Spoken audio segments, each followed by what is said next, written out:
The problem is that they were changing though. England were changing. That's why the players like Saka, Sancho, Grealish, Foden have all started to come up. They started to shift the focus away from, you know, the big, powerful players. You know, but as TJ said, what is the point? What is the point if you're just going to revert to type?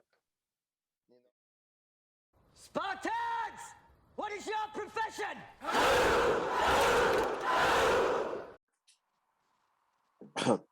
Yes, people, another edition of Knightz Roundtable Discussions where we discuss all sports all the time. Got my guys, The Truth and Tooth, with me. How are we doing, people? All good, man. All good, bruv. All good.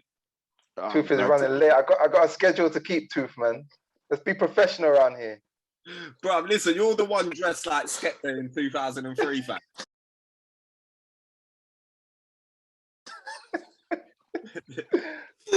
Oh my days, people! You know, whenever we get these two on, it's always fire. It's always fire. You know, it's always banter, but we love it. We absolutely love it. It's the Euro review show today. We'll be talking about the Euro 2020 or 2021. It's coming home. It's coming.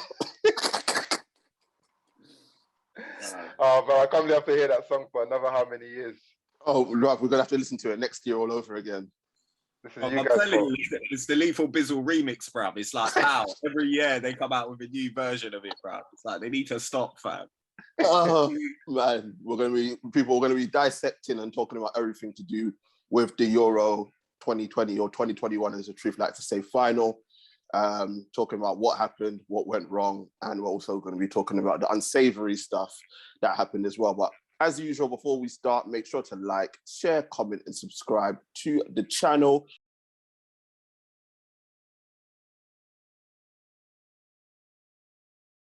Get them likes up, get them subscriptions up, hit the like button, smash that like button, and make sure to tell a friend, share, get it all around. And don't forget to join our social media pages as well. Links will be in the description: Facebook, Instagram, and Twitter.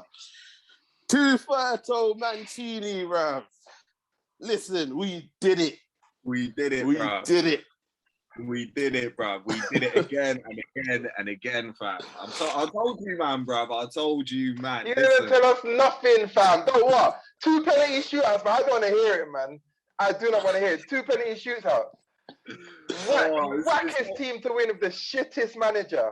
But you know what? There are 2 shit managers, so 1 shit manager had to win. So, you know, it's just a less shit one had to win. Sounds like someone. Yes, I'm salty. Yeah, bear salt. Fam, bear salt. I took it all away from my dinner today. I'm bringing it here. All the salt's here today. Listen, bro. You see some of that salt you have, yeah? Guess what I'm gonna do with it, bro? You see that open wound you have right there, yeah? That open, bro, I'm just gonna massage it into that open wound, bro. Just gonna rub it in, bro. I'm gonna do the Salt Bay shit. You know, I'm gonna sprinkle it into that wound, bro. I'm gonna let it marinate, and I'm gonna let it burn like Usher in 2002, bro.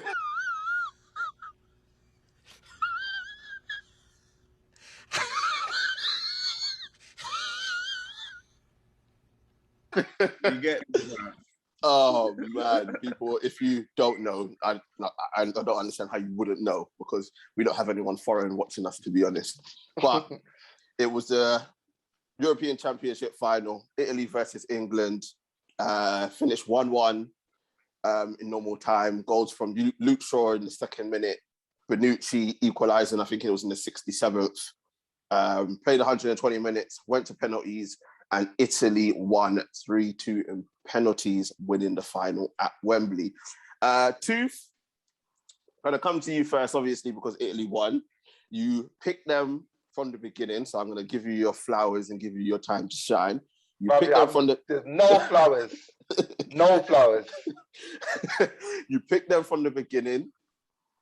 You liked the way how it was going. You backed them. You backed Mancini, even though the truth and I both say what a fraud he is. And Italy have done it. They won it. Just talk to us, bro, about how you're feeling after Italy have won the Euros. Well, my selection process at the beginning was simple, bro. After the second game of the group stages, I thought Italy looked the best team.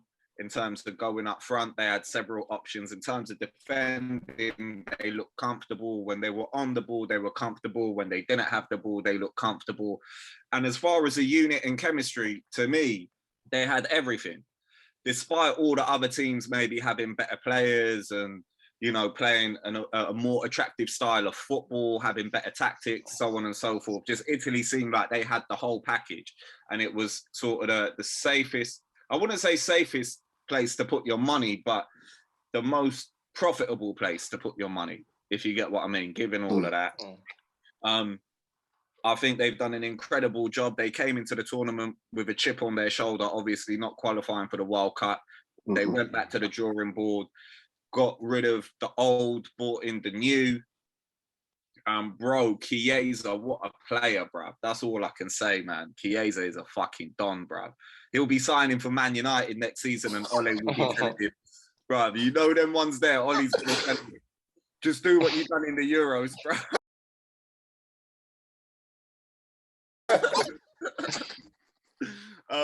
I don't know what else to say, bruv. I know they, like, penalty shootouts is always, like, it's luck of it's just luck at the end of the day. It is just luck. But still, the way they came back into the game after going a goal down, and I remember on the group chat, bruv, yeah, I was telling you, have faith, bruv. Get your rosemary out, bruv. Convert into Catholicism. Do you know what I mean, bruv? Like, send a donation to the Vatican. Bruv, I'm telling you, have faith, bruv. Like, the Italians will get themselves back into the game, bruv, because we've seen it time and time and again, bruv. England play with a sort of arrogance, don't they, bruv? When they go a goal up, they think, all right, that's the game. No one else is gonna, like, try challenge us. And they seemed a little bit too comfortable. And that's when they got exposed. Do you know what I mean? The goal wasn't a brilliant goal. There wasn't no build up to it. It was just like a scrappy corner, and whoever was first to the second ball was gonna, you know, determine the outcome of that play. And it was Bonucci at the end of the day, bruv, like a fucking gladiator. He got to the end of that ball, and do you know what I mean? Got it over the line, and that was it. At that point, you saw the crowd get deflated, the players get deflated. There was anxiety, there was doubt written all over the England team and the England supporters, bro. And being the underdog in that situation, that's what you want. You want to put that team in an uncomfortable situation where you can maximize it. And that bled all the way over into extra time. And it bled into the penalties, bruv. I think England were the first to miss a penalty. No, Italy first missed a penalty. Yeah, Belotti missed, yeah. Exactly. So it almost mirrored what happened in the game. England had the advantage and then they blew it.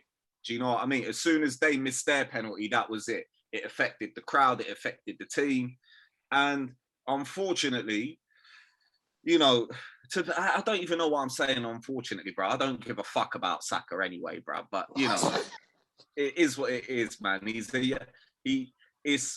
I feel for him in the sense that he's a young player. He's got his career ahead of him. That was the pinnacle moment of his career so far. He had to step up to the plate. And he flopped it, bruv. He flopped it. And I was so happy, bruv. I almost got myself killed because I was screaming. Like, you heard the voice notes, bruv. My neighbours were going to fucking lynch me, fam. But, yeah, thankfully I got out of that, bruv. But, no, it's just a shame that it had to. I wish it would have happened to a more senior player because they could have handled that pressure. It probably wouldn't have affected their career moving forward. But for someone like him, that could have implications. Do you know what I mean? Like post-traumatic stress syndrome, bruv. Do you get it? Yeah. And then given everything that happened after that, you know, which we'll get into. Proper nasty shit that went on. Yeah, which we'll get into. Like, I feel for him. I feel for him. 100. But yeah, it is, man. The better team won. Yeah, 100%. I agree with that. You summed that up well. Truth. Obviously, bro, there was no summing up. There was no better team won nonsense, man. Like, cut the crap, man. As Trump said, stop the count, man. It's talking nonsense. Let's be real about this tournament, yeah. Quality-wise, it was a shit show from you know, from the first minute to the last minute.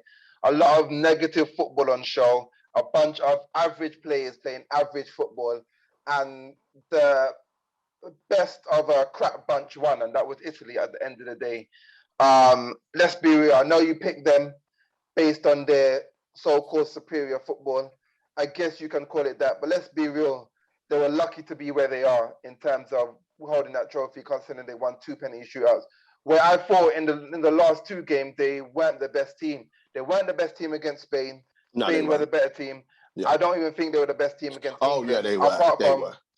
Now, listen, because England gave up the ball. As soon as Italy scored, from then on, it was all England. Like, let's be real. Italy never had no chance.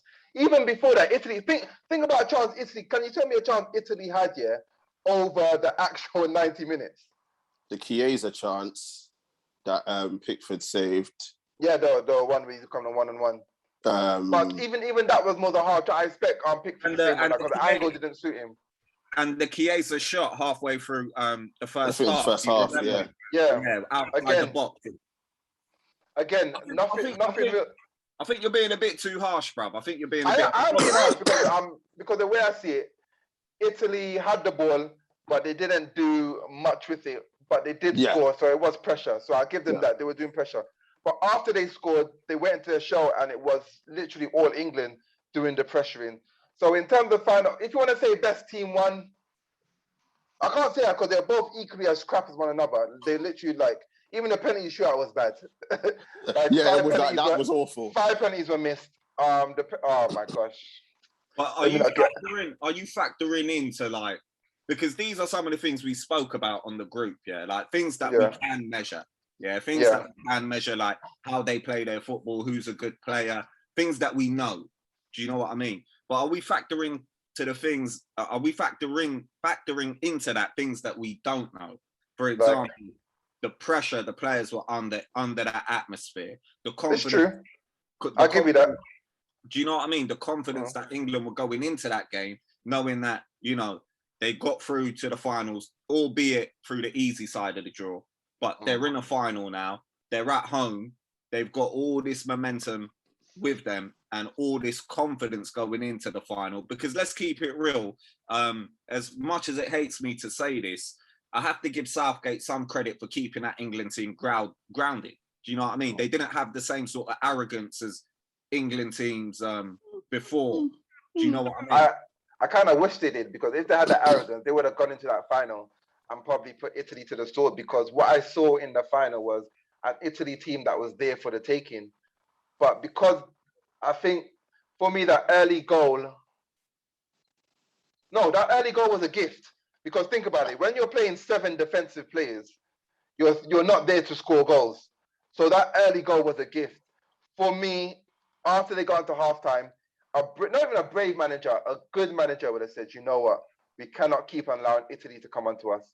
Let us switch things up. No one knew that Mason Mount was playing. He should have been either off in the thing or take off Trippier. I know he was assist for the first goal, but after that, again, anonymous. I don't see what the point of Trippier was apart from that first goal. To be fair, I think you're kind of discrediting Trippier a little bit. I think he had a decent game, to be fair. But I 100% agree with you with Mason Mount. 100%. I don't blame Mason Mount that way. For the first time, I'm not blaming Mason Mount. The Mason Mount performance was nothing to do about his own capabilities or his own skill. What happened is he was told to go be a donkey by Southgate. And so when he got the ball, he was too tired from being a donkey, running up and down. So he couldn't do nothing. He was out of position. You did say that in the preview. Exactly. Can I just point out the first goal, yeah? Yeah. But I swear to God, Luke Shaw was on a moped to get that far up the pitch. You get me, bruv? Did you see his tits jiggling, bruv?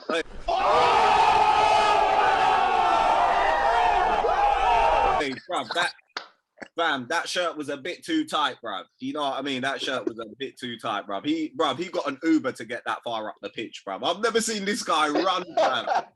Do you know what I mean? How the fuck did he get up there so quickly, bruv? I was scratched, bruv. Do you know what? I was like, fair enough, it's a good goal. But, bruv, we need VAR on this shit. How the fuck did he get that far up the pitch? This is a real frustrating thing to me. And me and TJ have talked about this time and time again about current football, where it's like a virtual game of tag. You know, they're literally playing tag. and then running away. Instead of putting their foot on the throat, they're literally playing tag and saying, you know what, here's the ball. Try break. I hate this kind of football. Look how far up the pitch 34 and 35-year-old Bonucci and Chiellini was. Chiellini in the second half, from the second half all the way for extra time was playing left wing. Fam, it's mad. Like, how are you allowing those two players to play so high up the pitch? You can tell they were uncomfortable, but they're like, look, we have to do it because, they're allowing us to do it. Kane was, instead of being a striker, was playing freaking defensive midfielder. Here are the stats for Harry Kane. No shots, no touches in the box. Yep. Can I just say one thing? Go on. The stats brought to you on this podcast are sponsored by Cooking with Rash.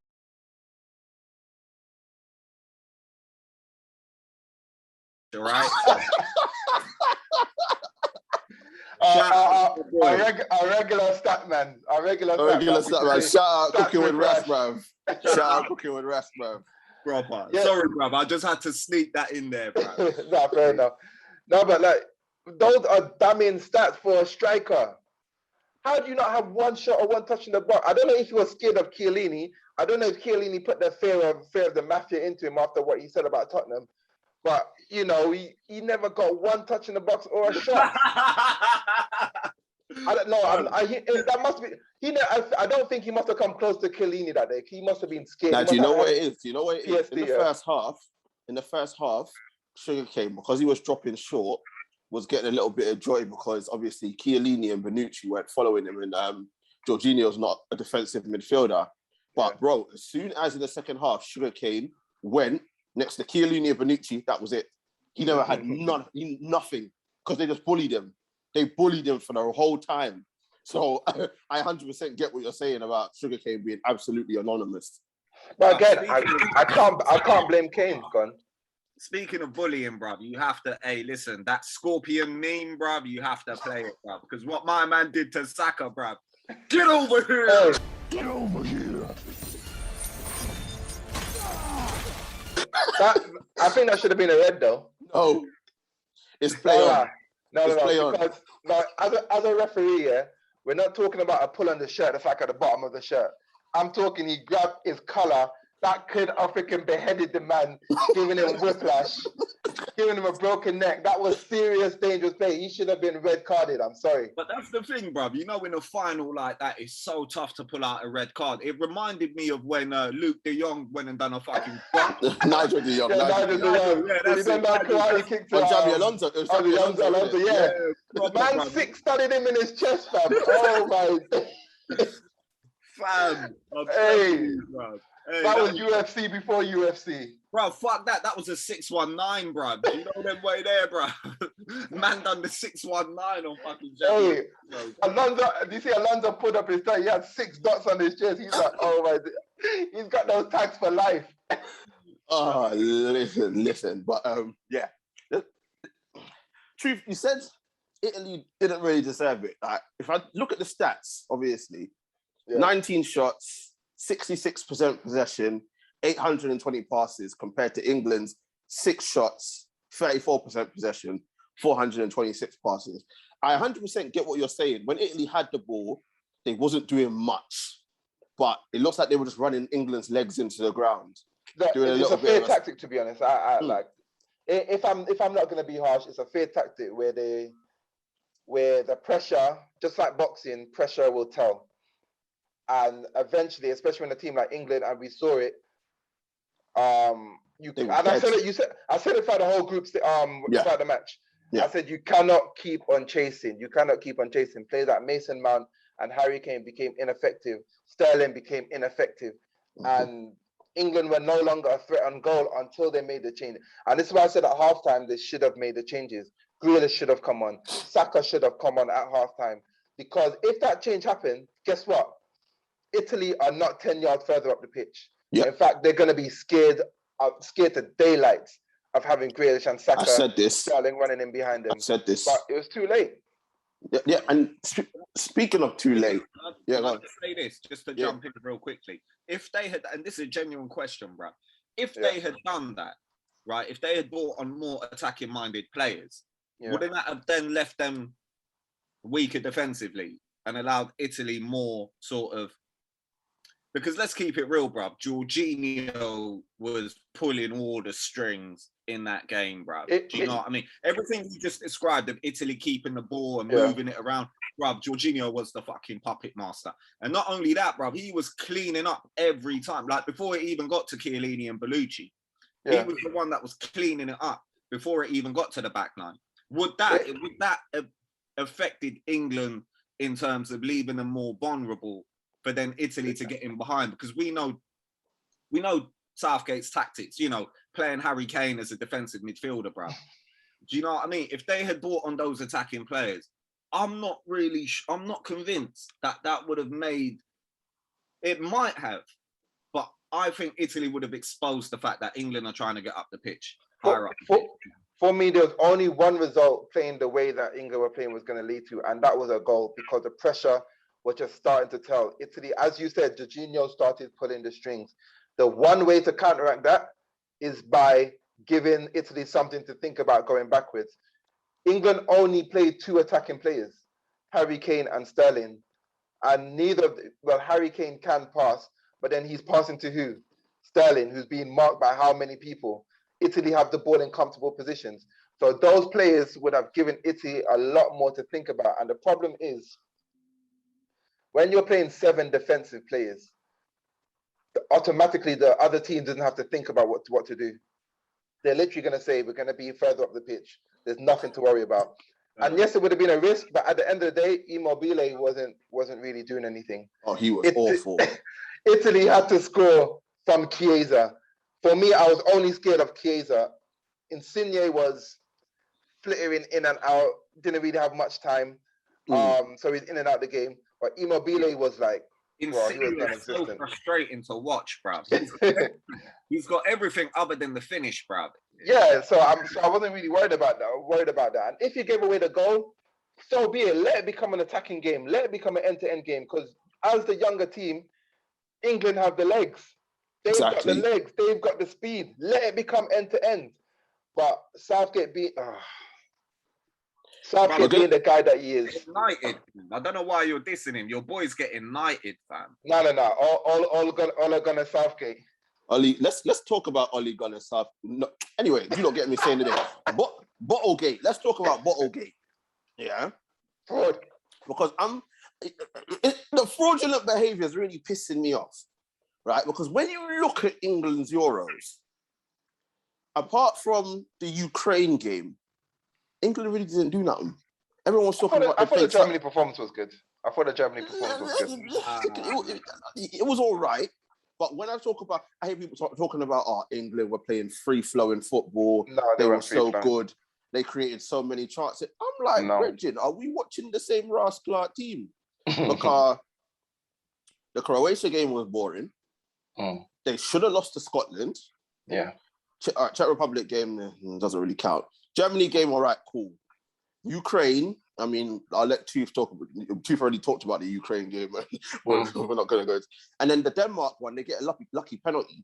And Denmark exposed England in that first half, especially for what they are. But I didn't see anything to say to me, just like a lot of other teams, to say, England played so well in the Euros. I think it was a big cover-up. I think what he did is he did what Ollie does. He sent them out there to play. They got him to the final. And when he had to make a decision, he fucked it. Yeah. Simple as. 100%. People talk about giving this guy a statue and knighthood. Is this what we're praising? This type of football? With all the attacking players on the bench. Go on, Chief, sorry. No, sorry, bruv, to interrupt. I wouldn't go as far as building him a fucking statue. All right, I wouldn't go that far, but I will give my man credit where credit is due, because despite the Croatia team and the Germany team being, a shell of them former selves, and they got through, and the rest of the games they should have won. Do you know what I mean? We spoke about Ukraine, we spoke about Czech Republic and Scotland, and Denmark as well. But it seemed like he had instilled a discipline in that team, and they were playing the way he wanted them to play.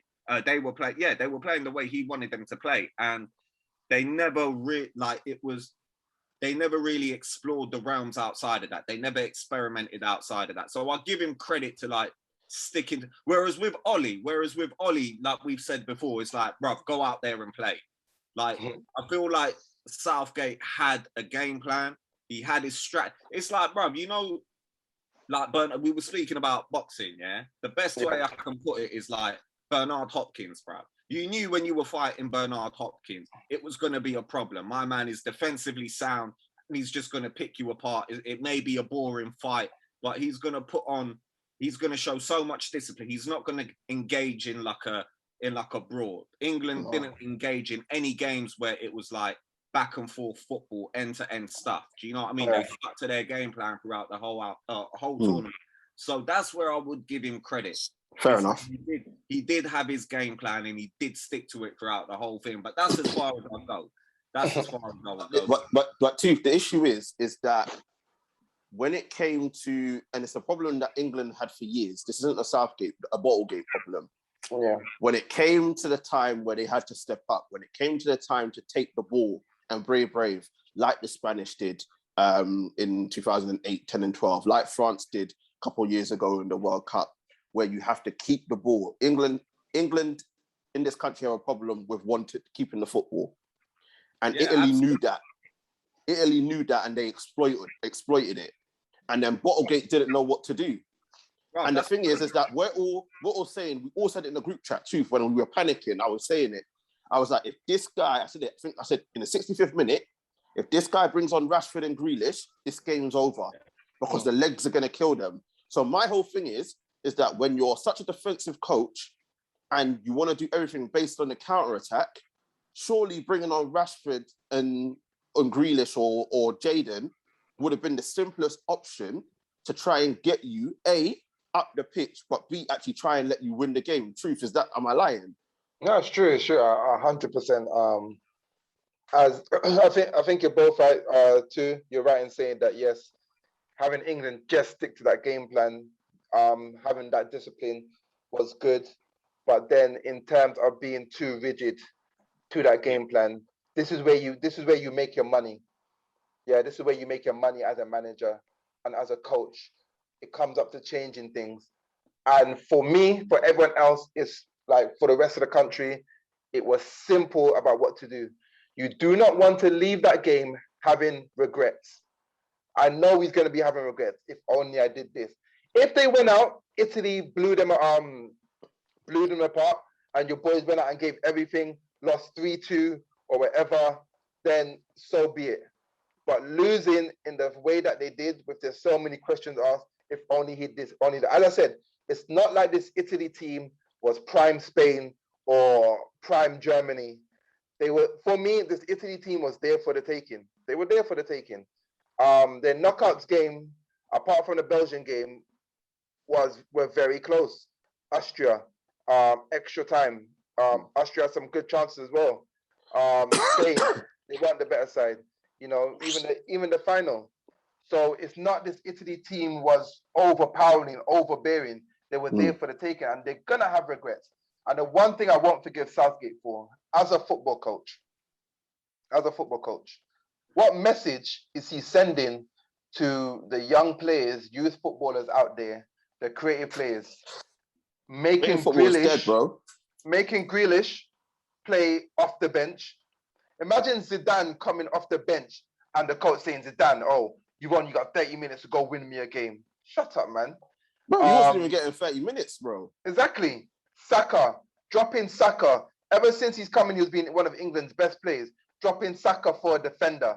Playing Mason Mount, your number 10, as a donkey, giving him the donkey role. Go and run around like a headless chicken. Playing only 2 attacking players in that game. What message are you sending to the creative players of the youth in England? And this is what I won't forgive Southgate for. As much as I wanted to give him the benefit of the doubt, that's out the window. I think he should be lynched more than our poor black players that are going to get in the front of it.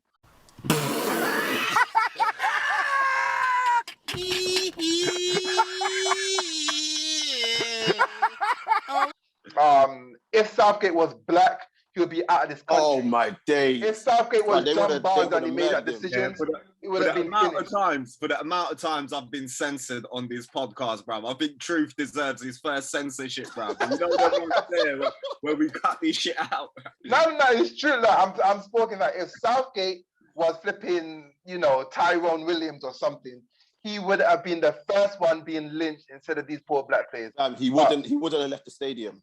Can I just add one thing before we get, because that was a good segue into the whole, you know, what happened after the match. But just on the youth players, bruv, I agree with you there, True. Because from what I know, and look, I don't know much about football, but you can correct me if I'm wrong. But in Italy, bro, the way they train their defenders from age, like from a young age, is like, you know, how to tackle properly, how to defend properly. In Spain, the way they treat their youth and train their youth is how to keep the ball, possession football. And in Germany and France, it's all technique based. Yeah. All technique based. So it just, again, and that sort of resonates when they come into the international fold and into the starting 11.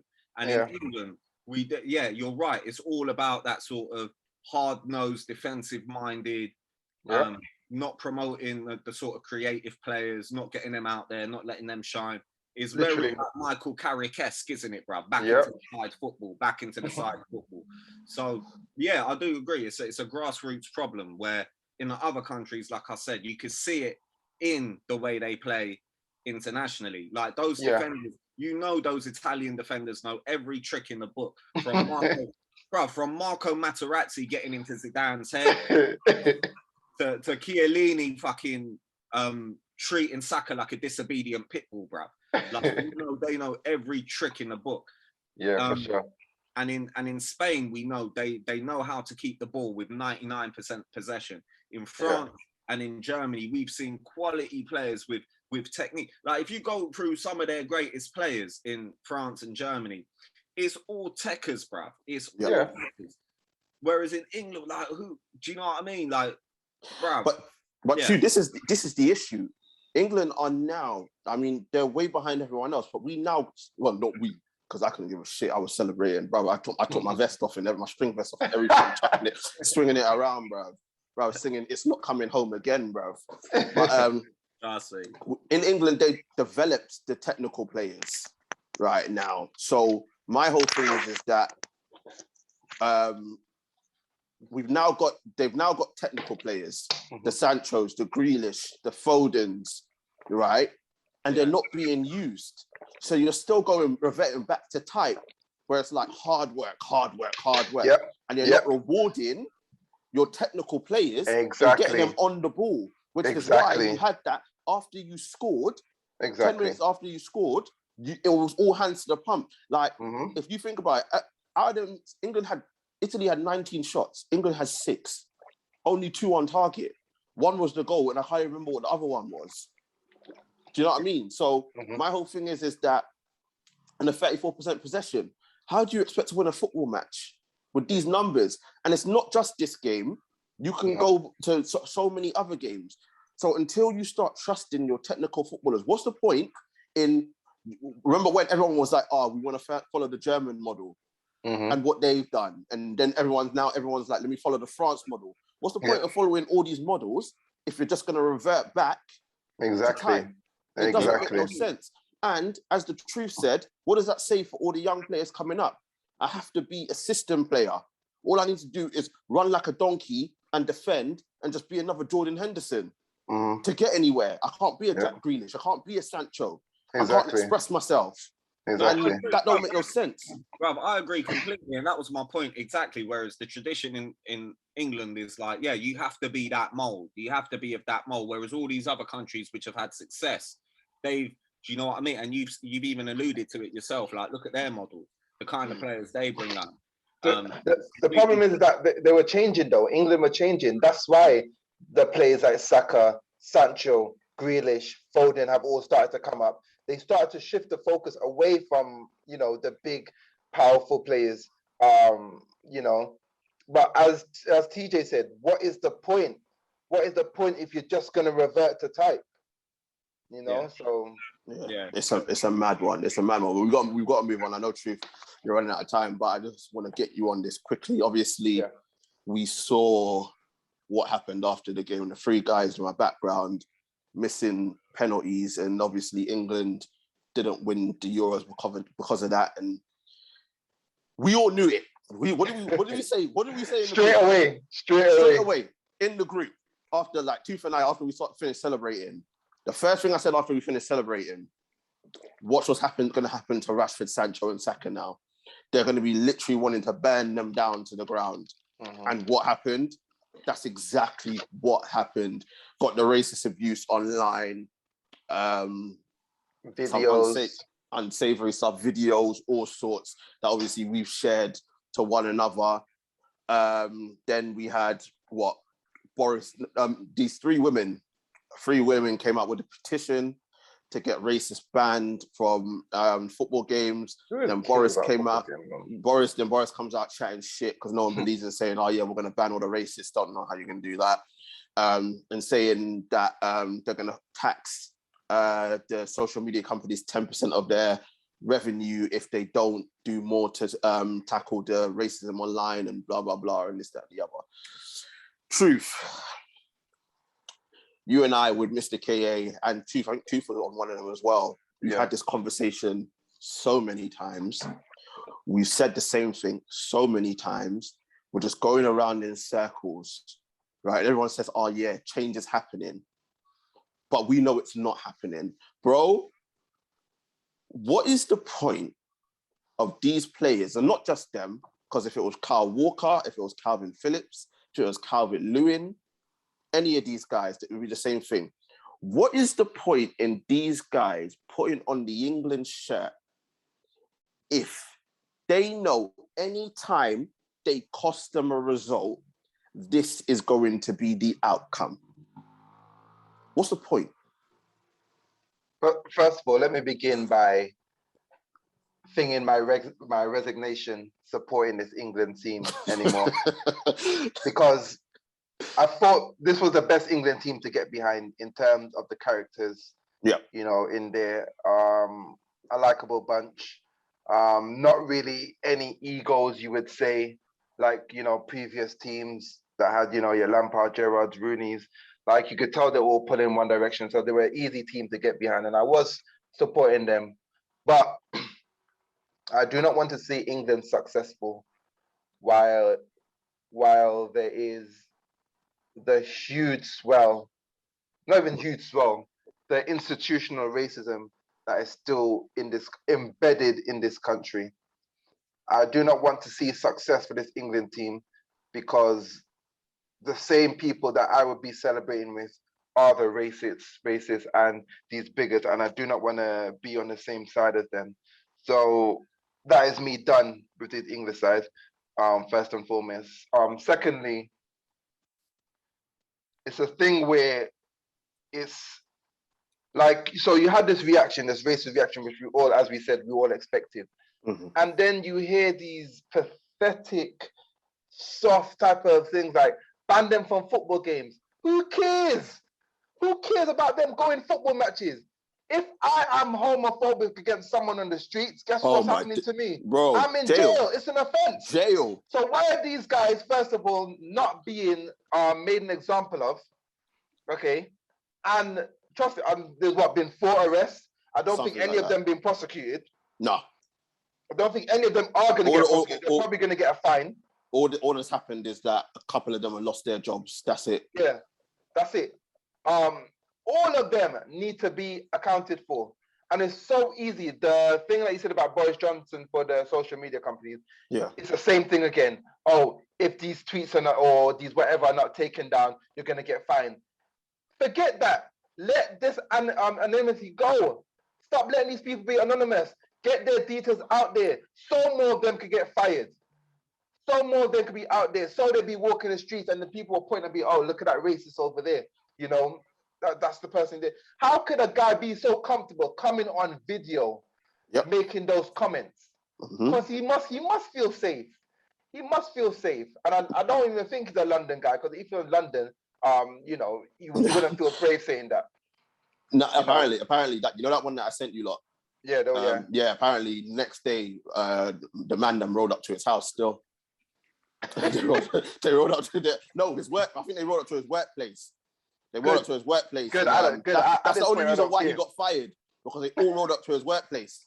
But but my whole thing is that, and you're 100% right, because why shouldn't they be named and shamed?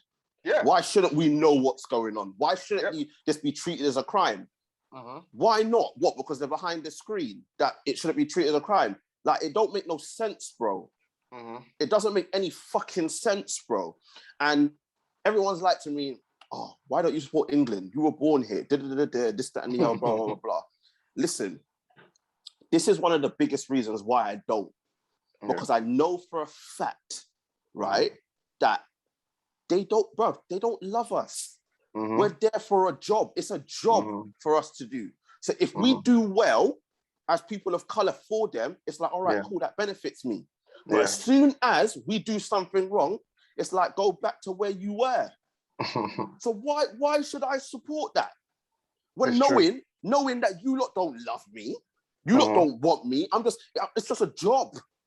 It's just a job. If the job benefits you if you win, but if we lose, it's like, if we win, it's like, Rashford, boy from Brent, this, that, and the other, representing England. If Rashford does something wrong, he was born in Jamaica, he came from poverty, this, that, and the other. Bro, fuck off with all that. Right? Fuck off with all that. This is why I say, Rashford, go play for St. Lucia. Sancho, go play for Trinidad. Saka, go play for Nigeria. Sterling, go play for Jamaica. What's it name? I think today came out, Hudson-Odoi debating whether he's going to go and play for Ghana. Go play for Ghana, bro. Do it. I agree. Go play for Ghana. The rest of them, go and play for the countries that your parents are from, even the mixed race lot. Right? Because at the end of the day, when you do something negative, you're black to them. So take that side and go elsewhere. Let them have them fucking Jordan Hendersons and see how far they get. Because Sterling is the reason why you got to where you got to. Preach. When Saka came into the team, he's the reason why you got to where you got to. Calvin Hibbert, same thing. Carl Walker had a good tournament as well. Right? So my whole thing is that, all right, cool. If that's how you lot want to be, fuck it. Let me go elsewhere. See how far you get. Because I guarantee you lot ain't getting out the fucking group stage with Harry Maguire and Jordan Henderson. It's a joke, bro. It's an absolute joke. And that's the reason why I'm not for it. I'm not for it. And I'm sick and tired of them saying, it's a minority. Get out of here with that, bro. Minority or not, people are doing it. Right? And you need to do something about it. The thing is, I wish it's a minority. It is the institution, as we saw with all those papers.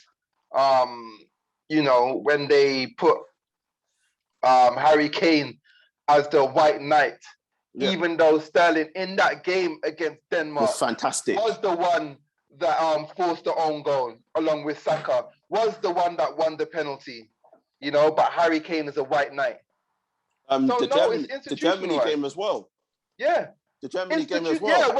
He scored the goal after all the work Sterling did to even get them up to that place. Exactly. No, it has to, after he's been having a crap tournament. And the biggest joke is, could you imagine if Muller would have scored that chance that when Sterling gave away the ball? Boy. You know what I mean? And this is the issue too.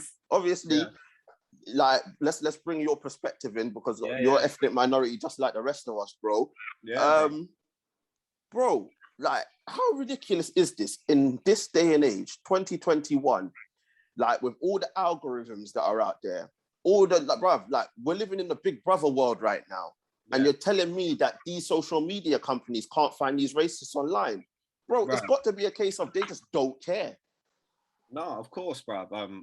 As far as that goes, bruv, that's well out of my remit of knowledge, bruv. I don't know how, like, that side of the world works. But everything you guys said, I completely agree with you. And obviously, like, being a brown dude, I can relate to that.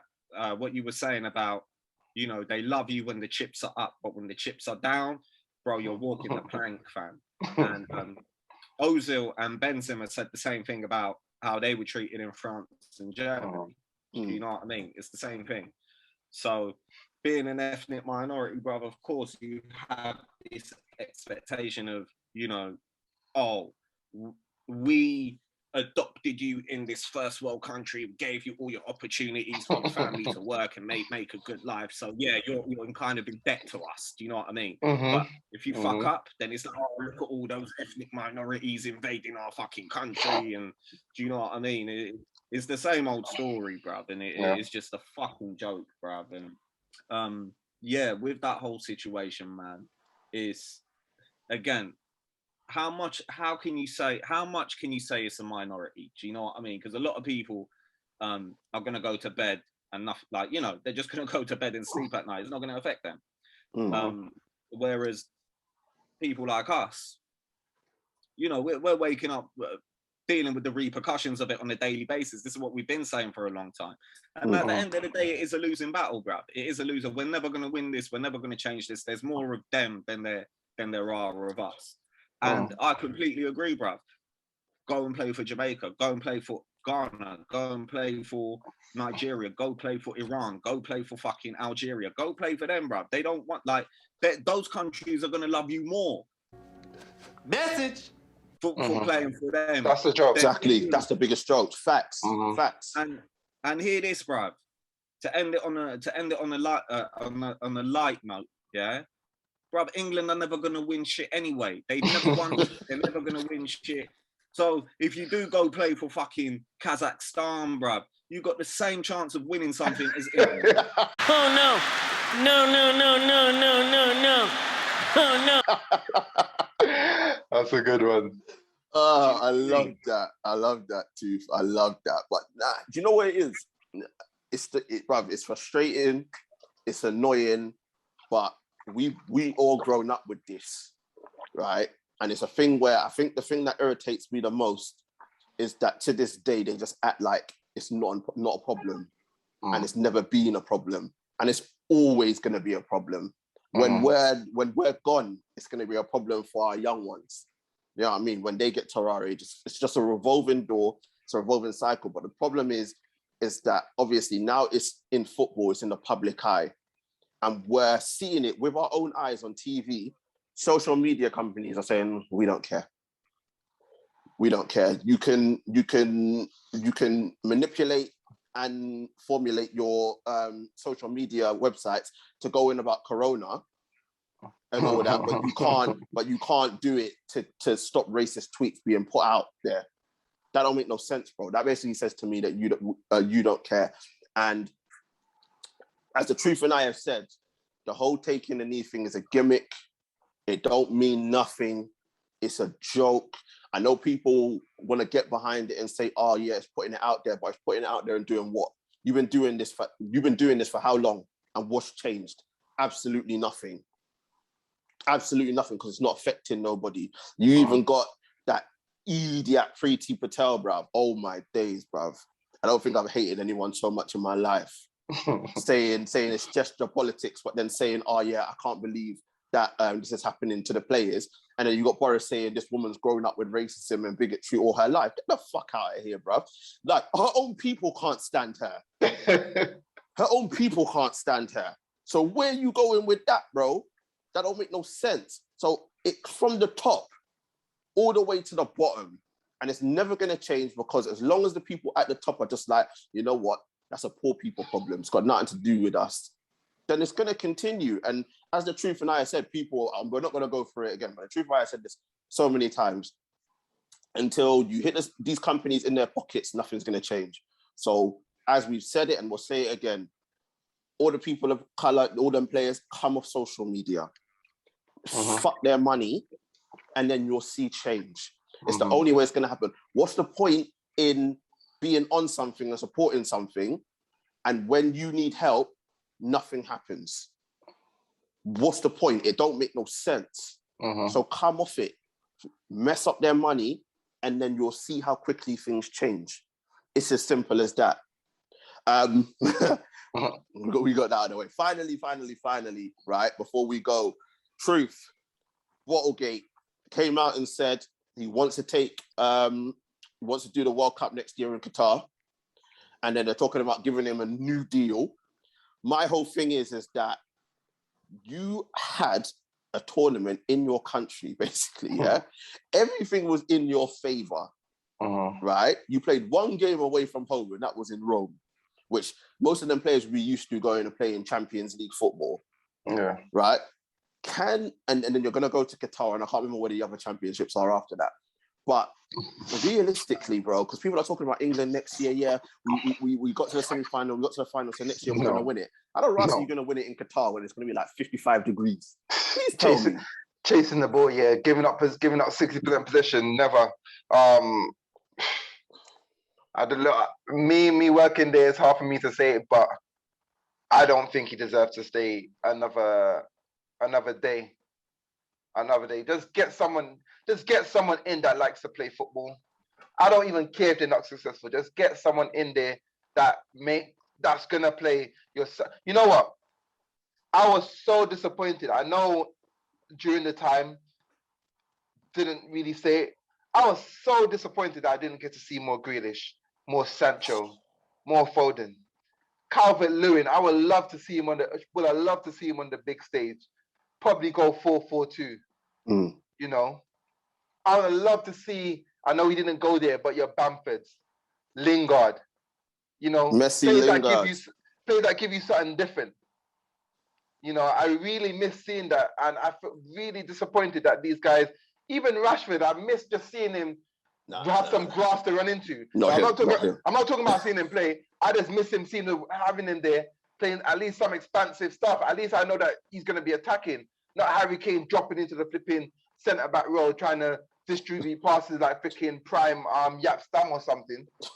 You know, so give me a manager that's going to do that, and I'll be happy. You know, I'll be happy at least watching England. Tell you the truth, now that I'm not even supporting England, I don't even think I could watch their games because they're boring. You know, they are boring. So it was so boring, and I 100% agree with you. And I love to see Grealish and Sancho play. That like it hurt me not seeing Grealish and Sancho. It hurt me, and this is the thing: is that until, bruv, could you imagine like Spain or France not playing like Pogba or not playing Pedri? Like, bruv, them guys would be crucified for it. Tooth, go. How old is Pedri? Sorry, go on. Just before we go to how old is Pedri? 19. 18. Yep. Yeah, a talent. What did I forgot his name. Was it Enrique? Yeah, Luis Enrique. Yeah. What did he do? He's like, no, I'm not gonna save him for the thingy. I'm gonna put him in the deep end. I'm gonna throw him straight into the deep end, and he's gonna play every single game, every minute. He is that special. That's what you do with special players. Not freaking give them 5 minutes to say, "Oh, go and win the game for me. Go and do something." Sorry, 100%.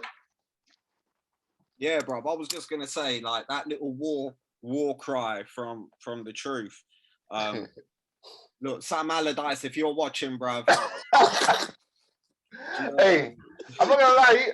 I'm interested. I think there was an article that said, "Oh, what would happen if Sam Allardyce was still in charge of this team?" Calvert-Lewin will be prime, bro. He'll be number 9. That's what I want to say. Fam, Andy Carroll will still be main striker. I want to see that, fam. Long ball, pumping. Two finally before we go, Mancini. Yeah, bro. The truth and I aren't fans, but how much credit does he deserve bringing a trophy to bringing the Euros back to Italy since 1968 or something like that? I know it's been a long time. All the credit in the world, man. All the credit in the world. He set up the team brilliantly. He had a perfect balance of attacking players, defensive players, perfect balance of young players and older players. The way they played football, it was like a fucking opera watching them play, bro. Do you know what I mean? It was theatre watching Italy play, and I think a lot of credit he does deserve. What we're used to seeing from Italy, he kind of broke that mold because the last few Italian teams, they were all very old. Do you know what I mean? Even from the World Cup, the World Cup team that won it, they were all in their 30s, bro. Do you know what I mean? All of them were in their 30s, and then that Euro team were all in their 30s, other than maybe Balotelli. The rest of them were all on their way out. Italy had this sort of tradition of having these players. Yeah, bruv. So he broke that mold, bruv, and he took a team that didn't qualify for the World Cup, built them from scratch, had a lot of pressure on him. Because believe it or not, you're not the only ones that don't believe in Mancini. Like, I'm sure in Italy they would have been thinking, why the fuck did we pick this guy? You know, of all the managers we could have gotten for the team, you know, they had Conte before, they've had other good managers in that role. They picked Mancini, who's not really known for being a brilliant manager or even a great manager. He's a, you know, but I think he deserves all the credit, man. He does. He built that team from his fingertips, built it all up, and the way they played football again wasn't traditional Italy football. You know, it wasn't heavily defensive minded. It was very balanced, bruv. And they had they got the balance right there, man. Yeah, he put faith in his younger players as well. Like Donnarumma's like, how old is he? He's a kid. You know what I mean? Spinazola's still young. All the guys up front, Chiesa, they're all young players. A lot of them haven't even played Champions League football. Do you get what I mean? Barella, Berardi, yeah. So all the credit he deserves his flowers, man. But, nah, 100%. And watch out, listen, watch out for Italy in the World Cup, bro. I wouldn't go that far. Bam, I'm drawing the line there. Like, keep our Euros, that's it. Watch out, bro. Listen, Rav, you gotta remember, next World Cup is probably Ronaldo's last, Messi's last. We got a lot of last coming, so we'll see what happens in the World Cup. But people, that is it from us. Been absolute fire. Loved everything from my guys. Let us know what you think. Does Bottlegate deserve another 6-year deal? Could he have done more in the Euros? What is next for England in the World Cup? What do you think about the racism in football? Do you think that they're doing enough? Are they not doing enough? Should the ethnic minority players go and play elsewhere? And is Mancini the guy to bring Italy to the World Cup next year? Let us know what you think in the comments. And as usual, before we go, make sure to like, share, comment, and subscribe to the channel. Get them likes up, get them subscriptions up, make sure to share. Tell a friend to tell a friend to tell a friend. And don't forget to join our social media pages as well. Links will be in the description. I want to say thank you very much to my guys, The Truth and Tooth. Thank you very much, gentlemen. It's been a good one, guys. People coming up. NBA talk is definitely coming up. We got to get it in there before the playoffs are over. You're going to see The Truth of myself and Mr. KA. And next week... It's happening, too. It's happening. It's not happening, bro. It's not happening. I'm telling you, man. You guys keep talking about it, but it's like, bro, you, man, have the same average of England winning a World Cup when it comes to putting out a fucking NBA podcast, bro.